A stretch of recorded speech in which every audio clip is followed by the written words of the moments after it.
Alright, hello and welcome. So, it's finally time for the melee review.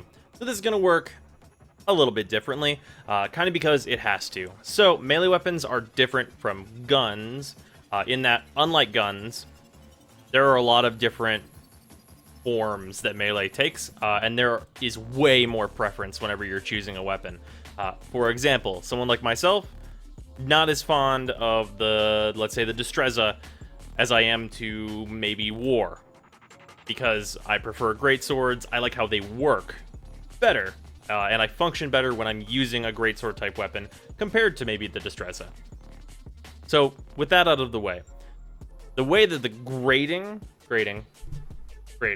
is going to work here is that I'm going to tell you what my personal favorite of any given weapon type is. So let's say we've got the heavy blade category of weapon. I'm going to give you which one of those is my go-to.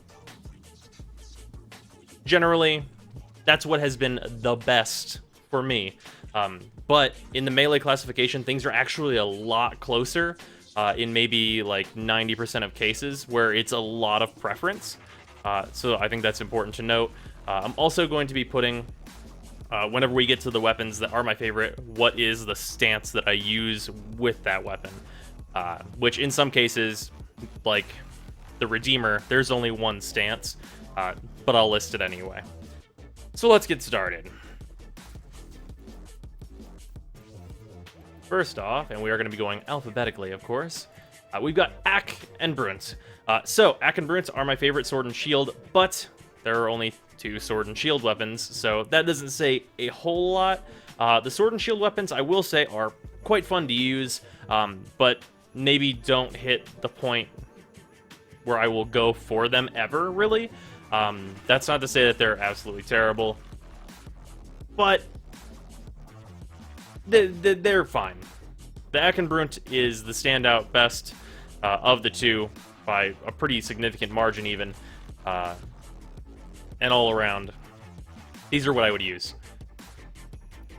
in that category. The Amphis. So this is a weapon that is okay, but is just outshined completely by other weapons in its class, in my opinion, of course. Its slam attack is good, and it's got some other things going for it, but as you can see down here, that meager critical chance and not really much status either isn't really helping the Amphis.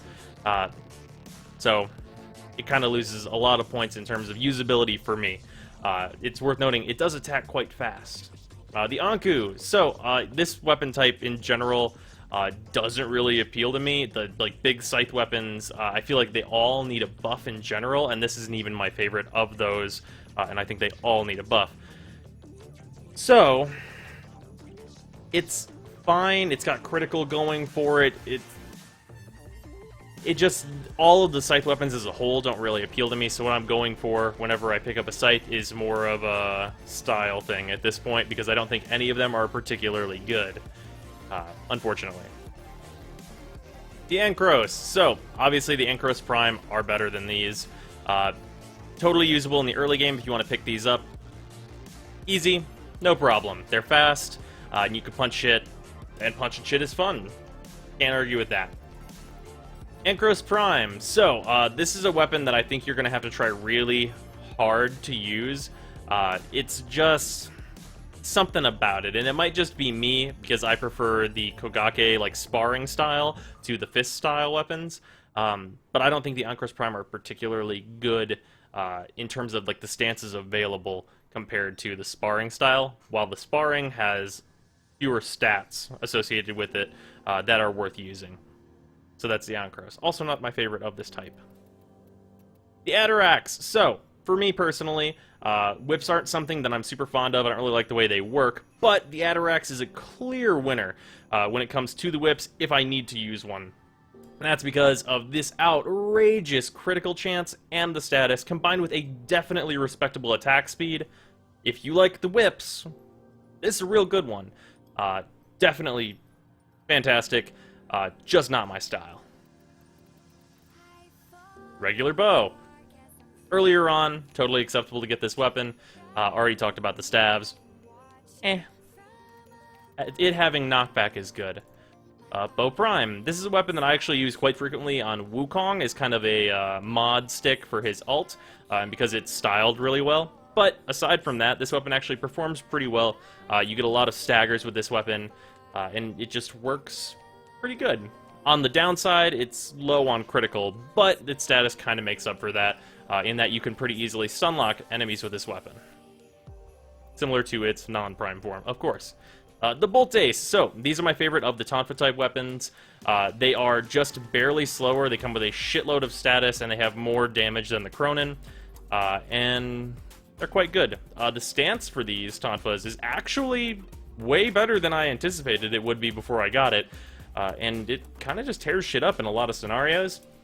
Although I think it is outshined due to some other stances kind of doing the same thing on other weapons that have better stats.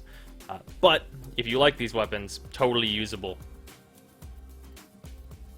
Broken War. This is no contest the best single sword. It's easy to get. It has amazing stats. With Crimson Dervish, this just tears shit up. I use this as a mod stick for Exalted Blade.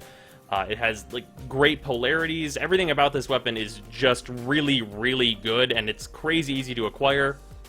I very much encourage you to do your quests and get this weapon, because if you like single swords, you're not going back anytime soon. The only thing that I could see you choosing a different single sword over this one for is looks. Just purely style. This weapon's incredible. It's hugely better by a large margin. Ceramic Dagger. None of the daggers I think are very good. They're kind of meh all around. And this is, I mean, it's an alert weapon that is just not very good. I can't really say any good things about it, except for that you can equip Covert Lethality and use it that way if you enjoy how this weapon looks. That's about all it's got going for it, unfortunately. The CERATA. So, this is not my go-to glaive, unless I'm playing Blessing Trinity specifically. Blessing Trinity, this is kind of your go-to self-damage weapon, and it does an amazing job of that. That's kind of the use case for the CERATA that I found, is to self-damage yourself as a Blessing Trinity. For that purpose, it's absolutely wonderful, but not my favorite glaive. Moving on, we've got the Cronus. So early on, this is mastery fodder, essentially. Skana into Cronus, that's 6,000 mastery. Great early on, and that's basically what the Cronus is for. There's not really anything special about this weapon. Docker Prime. So, if you can get this weapon, this is the runner-up to Broken War. And honestly, as I said about Broken War, there's no real reason to use this weapon unless you like how it looks. And for me personally, I actually really enjoy the look of this weapon, but Broken War is clearly better. Dark Dagger. Like all the other daggers, it can use Covert Lethality, which is really good. Yep, that's all I got for you. None of the daggers are very good in general. Dark Sword, another single sword. Single sword and dual sword are kind of cluttered with the amount of stuff they have, with very low amounts of things that I would actually use. The Dakra, the Docker Prime, of course, and Broken War are way above this one. It does look neat, though. I've used it for looks quite a few times. The Destreza. So, this is the best in class because it's the only of its class. Obviously, whenever we have Destreza Prime in the far-flung future, that will instantly be better than this because that's how primes work. But the rapiers as a whole are a weapon type that I enjoy quite a bit. They're really nice and fun to use, but they have a significant drawback in that they don't have momentum, or at least this one does not have momentum. So the combos are really, really good, especially if you can get to the end of them. You can build up a lot of damage. Vulpine Mask has a lot of slash procs in it. You can build up damage really, really quickly, but because you don't have momentum, you get knocked down all the time, which is very unfortunate. But on frames like, let's say, Rhino or Atlas, because you have crowd control resistance, the Destreza is actually quite good, and very stylish, of course. Next, Dakra. So, this is an anniversary weapon of the dual blades. These are not my favorite, but they're quite good, especially if you are sort of a newer player and you get these for free around the anniversary, which is coming up pretty soon. These weapons are great for a while. On my free-to-play account, I use these pretty significant, like a pretty large amount of time after I felt like I was at the level where I should actually have access to them. If you get these very early on, they're overpowered in a lot of ways. And they have a lot of reach. They're quite good for that. The Dragon Nikana. So, this is the best current Nikana that exists because this is a direct upgrade from the Nikana. That being said, the Dragon Nikana is quite good and has a really nice stance that I like a lot that I kind of learned to like. All of the stances for the Nikana are actually pretty good, and it's a lot of preference between all of them, so I'd encourage you to try all of them before deciding which one is your favorite. Beyond that, this weapon hits decently hard, it's got a decent attack speed, it's got decent critical, it's got decent status. Everything about this weapon is pretty good, and there's not really much more to say besides that. It's got a good moveset with good stats, and once we have Nikana Prime, which is currently only available in China, I think the Nikanas as a whole will be significantly better if the leaked stats from China are to be believed. Then I think that will probably be the best Nikana at that point. Moving on, we have the dual cleavers. So, dual swords again. I actually don't think these are really worth using, especially if you can get the PRISMA version of these. Yeah. There are a lot of dual swords. Dual ether, these are another mid-area weapon. Not really anything special. Dual heat swords, these are fine. They have a nice fire AoE on slam attacks and on the end of the uncommon stances combo, which gives the heat sword some significant advantages over the ethers, actually. But besides that, they're just fine. Thing I used in the mid-game quite a bit. Dual Ichors. So this is actually my runner-up pick for my favorite of the dual sword weapons, and these are very, very good. There was a long period of time where I used these as Valkyrie's stat stick whenever her melee weapon base stats actually mattered. Now, though, they're completely fine on their own. They do quite a bit of damage. Their critical stats, as you can see, are pretty damn impressive. Oh, no, go up, please. Thank you. Dual Kamas. So, these are just another mid around the level of the dual ethers. And obviously above that are the Dual Kamas Prime. So these actually kind of surprised me how much I enjoyed using them. But that being said, they're not really anything special. They are pretty damn good, though. Definitely, if you like the style of these weapons, you can take them damn far. Dual Raza. So, these are really good. Again, like the Dual Ichor, because of those critical stats. These crit really hard, they have a good attack speed, and they have good base damage for their critical stats, of course. So, especially with those new critical melee mods coming in, these are real good. And they're going to get only better, probably, as time goes on. Especially when we see Dual Raza Prime. That'll be the day. Dual Skana. These are very early game. If you want some dual swords, they're very easy to acquire. Dual Zoran. So these used to be the go-to helicopter weapons, and now they don't really serve any purpose besides having a cool skin from one of the deluxe skin bundles. And that's about it. They do have really good critical hit chance, but other than that, I really haven't found a good use for them. You can build their damage up over time, but I think the Razas are better than these because of the higher base damage. Where was I at? Oh, the Zorn. Okay. Ether Daggers, these are a quest reward. They're fine, but dual daggers are not particularly impressive in any way. Ether Reaper, another Scythe. Scythes are all in need of a buff, and not really great. Single Sword, another mid-tier single sword. Broken War is clearly better, and I don't think you can actually get the Ether Sword off the market anymore. I could be mistaken about that. Regular Fang. So dual daggers are not in a great place because they don't really do much of anything that... They don't really have anything over any other weapon, which I think needs to be improved upon. But, I mean, they exist, and they hit a lot, so if you want to build combo, that's pretty easy to do with the Fangs.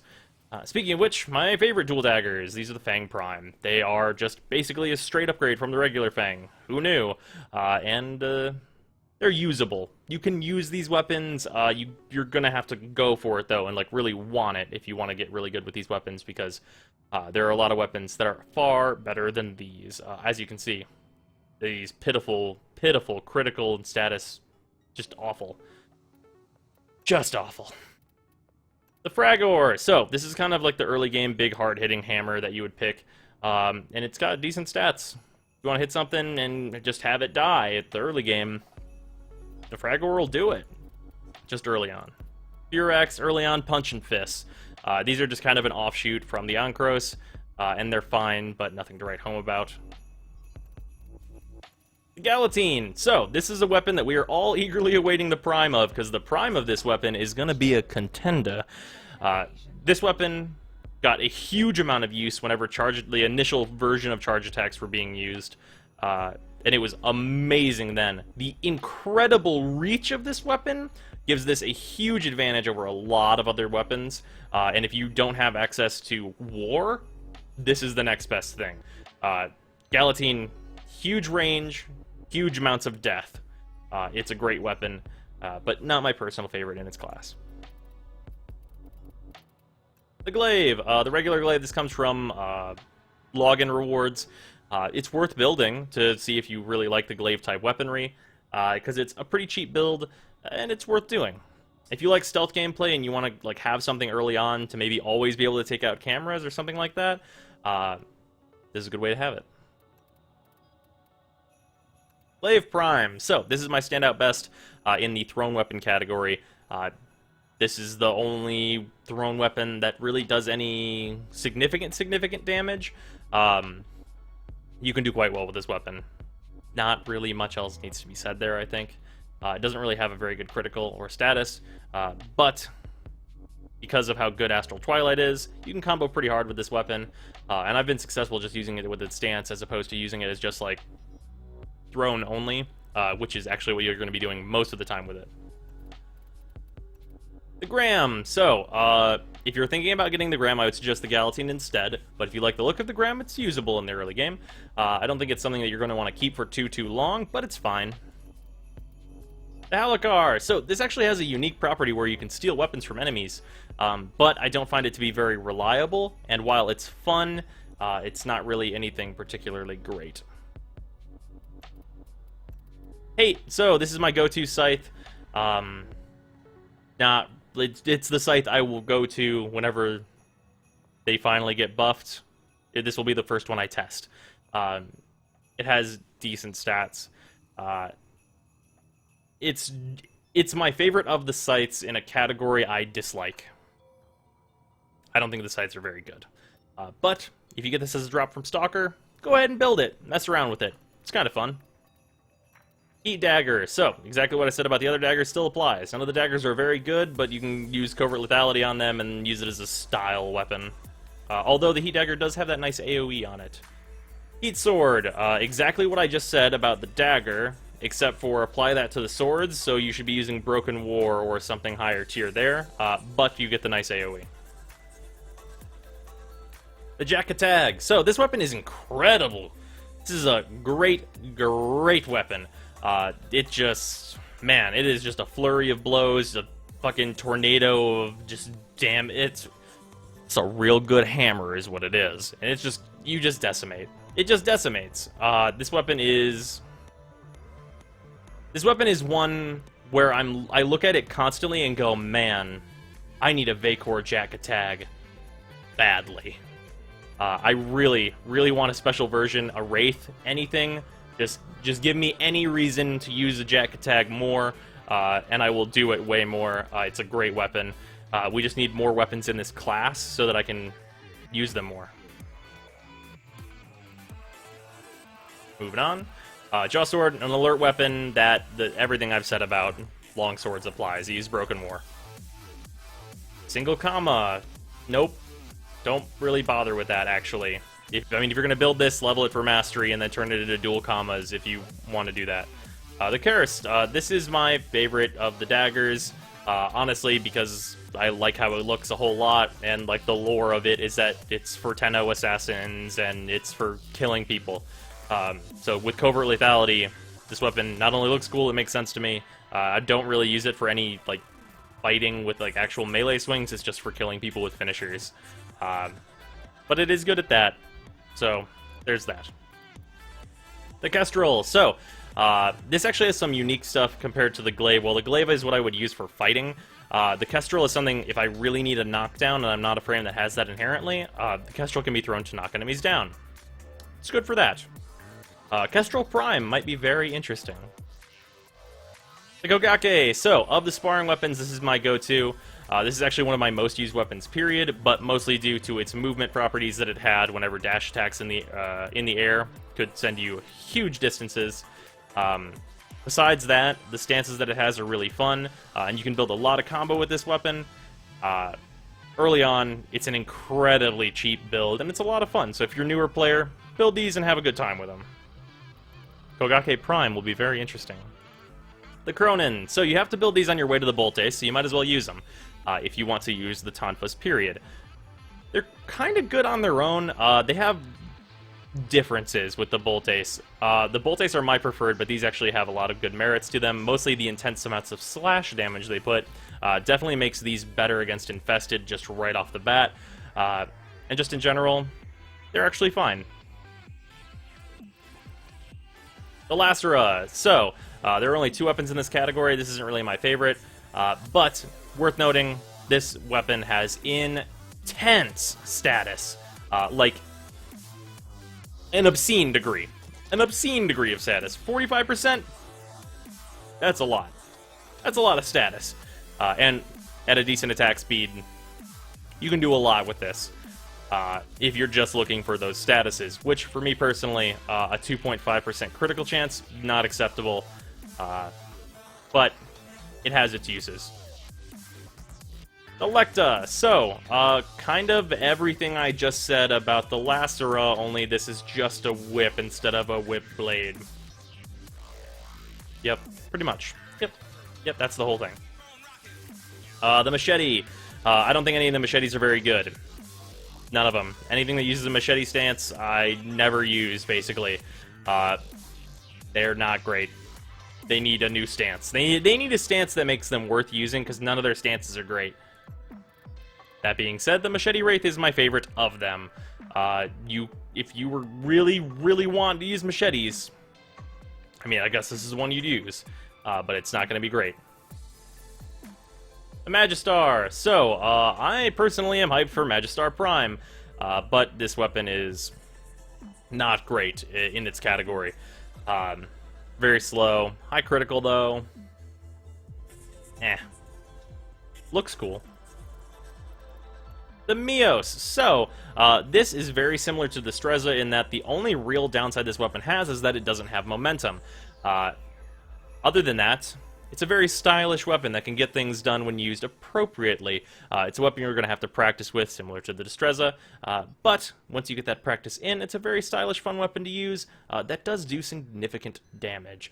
As you can see, pretty good critical chance, 15% is not terrible, and 25% status is also pretty respectable. I actually don't think you need the leap to the Lacera, and I think leaping to the Lacera isn't really a leap, it's kind of a step down in pretty much all ways, unless you just want to do status. Moving on, we got the Mire. This is another single sword. This one looks like an infested thing, but, I mean, it's not Broken War.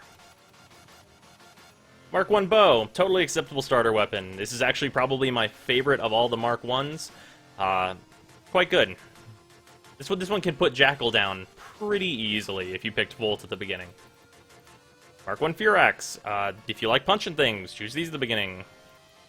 Nami Skilla. So, more dual swords that don't really fit in anywhere, in my opinion. The dual heat swords are quite a bit better than those. Nami Solo. You might be surprised to hear that this is a machete, and therefore it's kind of just garbage. Unfortunately.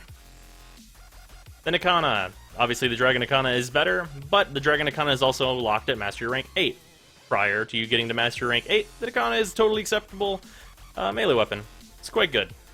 I do wish we could actually use the sheath of this weapon instead of the Dragon Nikana sheath as maybe like a cosmetic option, because it's pretty nice looking.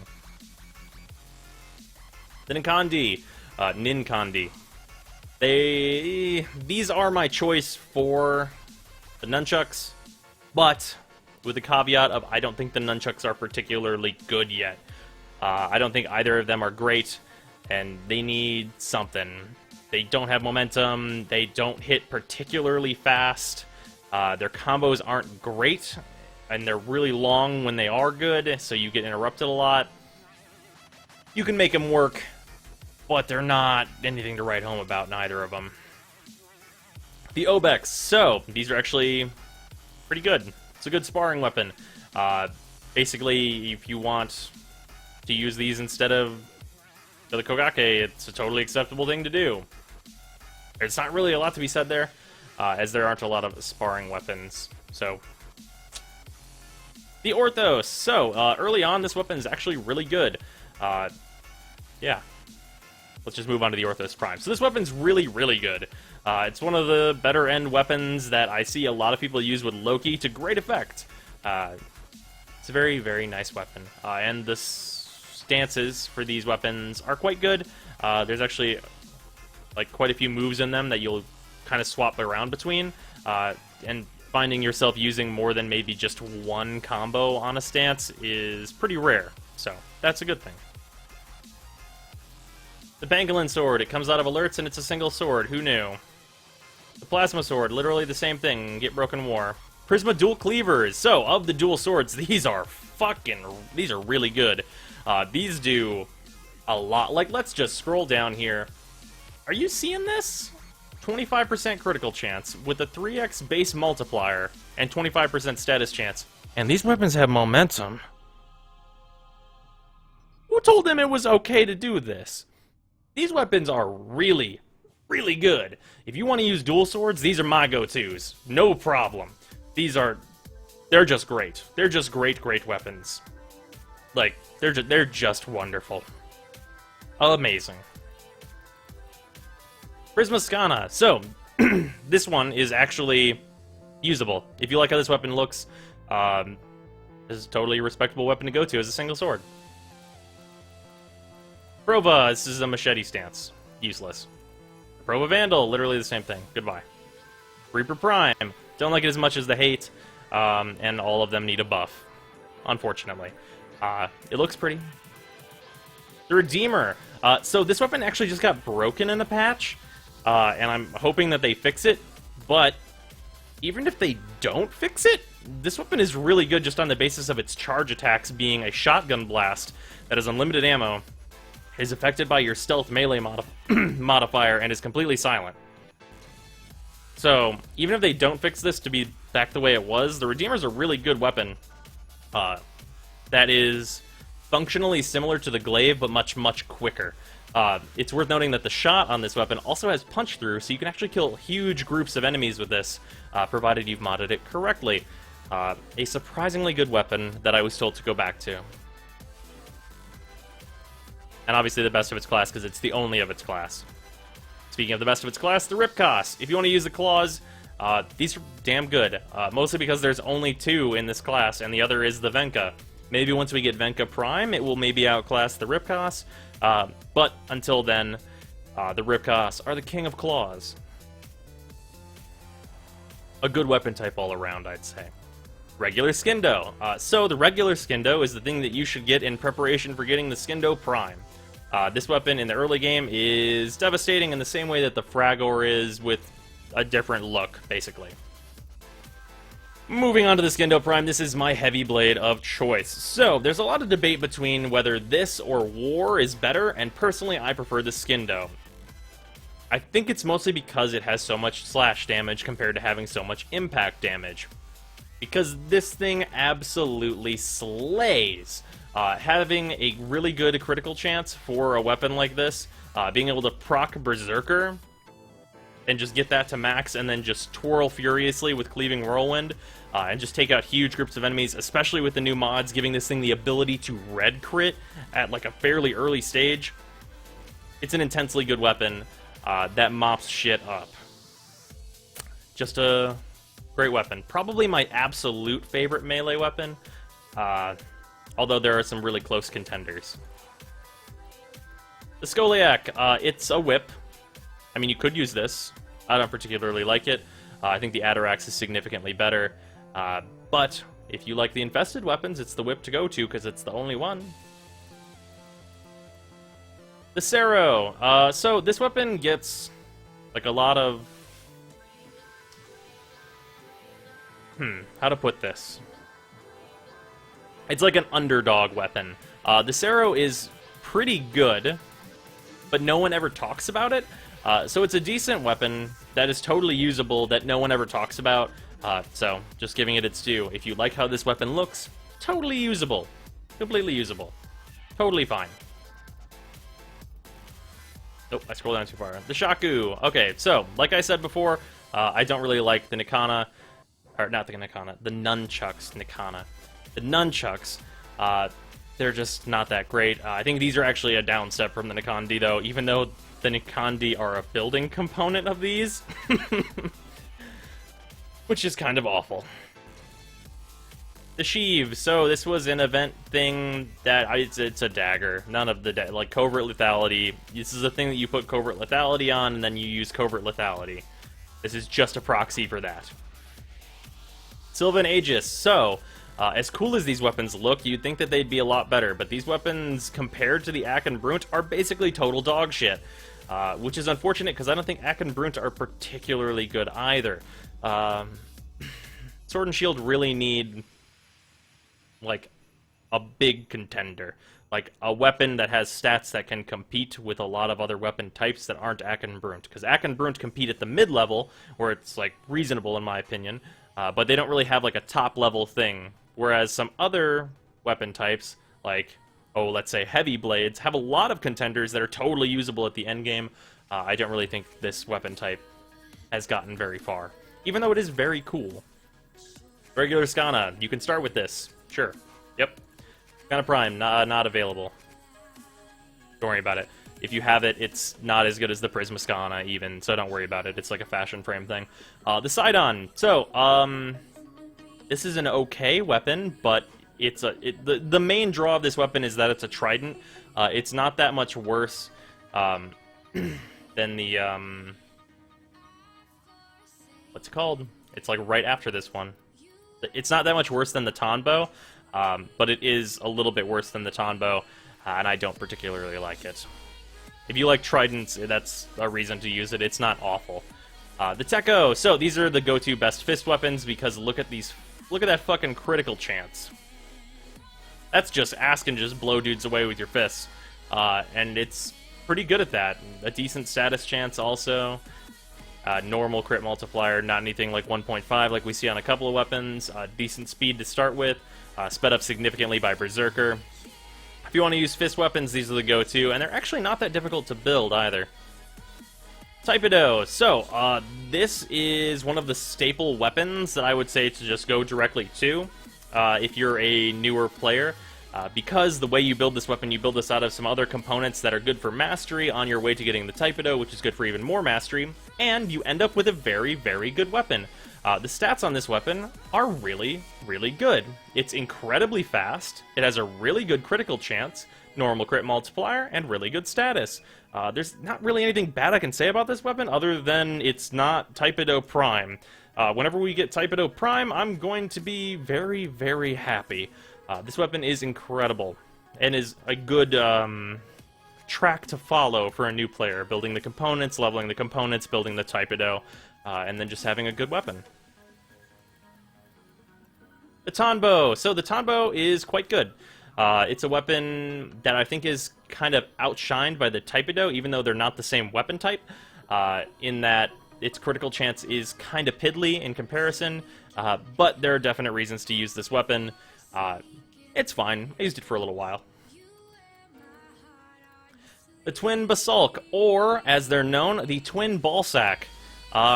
These weapons have an incredibly high requirement for building with literally no payoff. They're short, they don't hit hard, they don't have, like, any critical chance. Like, they're pretty much just a worse heat sword, dual heat sword. And they don't really have anything going for them. They're pretty much just awful, and they're definitely not worth what they're built out of, because I'm fairly certain there's an Atomos that is a build component of these, and that weapon, like, without a catalyst in it, is better than these any day of the week. The Venka. So if you want to be Wolverine, these are your go-tos, but the Ripcos are significantly better. That's kind of all there is to these. War. So, if you can get your hands on it, this weapon is incredibly good. Personally, of course, as I said, I prefer the Skindo Prime, but there are definite merits to this weapon, mostly in the category of how long it is. Using the same stance, you're going to get more range on it. It's slightly slower, but this is a great, great weapon that can mow down hordes of enemies in a very similar fashion to the Skindo. The fact that it has a lot of impact, though, actually is kind of a downside for me because I prefer Slash on my weapons because Slash procs fucking ruin people. Still an incredible weapon, though. And then these are all of the Arcwing weapons, which I have already gone over in another video, which I'll link it. It'll be right here. So, that is all of the melee weapons. There's a lot of stinkers in here. Most of the stinkers are single swords and dual swords because those weapon classes are significantly full, so they have a lot of crap in them. But there's also a lot of good melee weapons. You could get away with using any melee weapon, honestly, as long as you're good enough. And I think that's something that's very important to note, is that if you like how a melee weapon looks, you just need to get better to make it work, because of the way that melee works with the scaling up damage as you build your combo, especially with those new mods like Blood Rush and Body Count. All melee weapons are quite good. But that's been the melee review, and I'll see you guys tomorrow.